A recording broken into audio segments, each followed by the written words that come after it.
Atasion proiektua da bideo elkarrizketa bat, non agertzen diren 4 emakume kontatzen haien errealitatea. Daude 3 pertsona ezgaitasunekin, ez dugu hitz hori asko gustoko, ze uste dugu gaitasunak ditugula pertsona guztiak. Atasion deitu genuen, ze Atasionen eta Rabia queremos inclusión, hitzarekin jolastu genuen pixka bat arratsalde batean, pentsatzen dizena, eta horregatik atera zen Atasion hitza. Proiektua hasi zen apirila edo maiatza hasieran,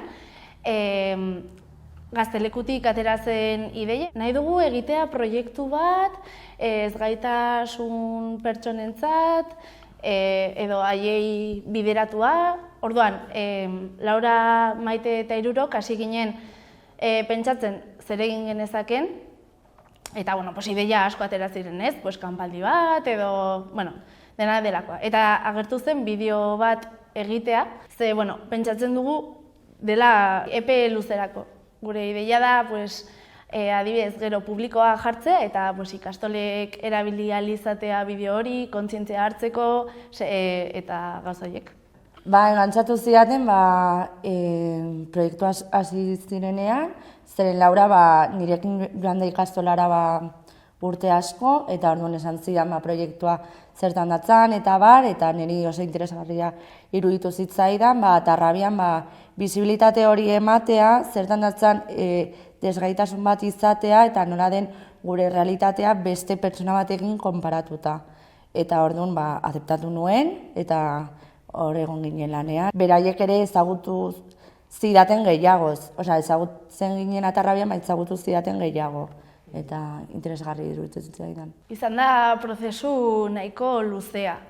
Orduan ikasketa pilo bat izan ditugu. Nahi genuen izatea prozesu inklusibo bat eta guztiok parte hartu ahal izatea, ez? Orduan, kontaktatu genuenean beste 4 emakumekin egin genuen, prozesu inklusibo bat. Haiei galdetzen zer egin nahi zuten, nola ikusten zuten bere burua egiteko bideo bat. Nahi genuen prozesu inklusibo bat egin, non guztiok parte hartu ahal genuen, eta hori izan da oso polita, ze azken finean ikasi dugu asko bata bestearen gatik, eta hori izan da prozesu horizontal bat, inorez egoen bestearen gainean, oso polita izan da gai. Izan da prozesu bat, ikasi duguna asko bata besteari buruz.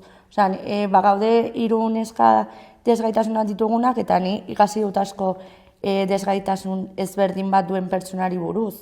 Ni desgaitasun bat daukat, baina ez dakit nola den beste desgaitasun bat izatea, eta orduan proiektu hau izan da ere, ez pertsona bat normala izatea eta erakustea baizik, eta guri ere erakutsi digute asko.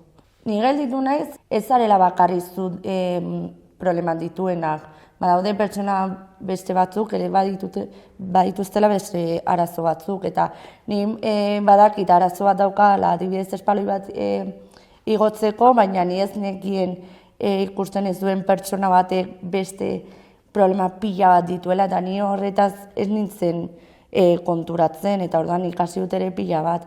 Eta ere konturatu naiz, beraiei seinalatuta badaudela 3 neska gazte, asko konprometitu direla eta asko involukratu direla zerbaitetan, beraiek ez dutela ezer eramaten, beraiek involukratu dira, beraiek nahi dutelako, eta hori ere eramaten duzu pertsona bezala.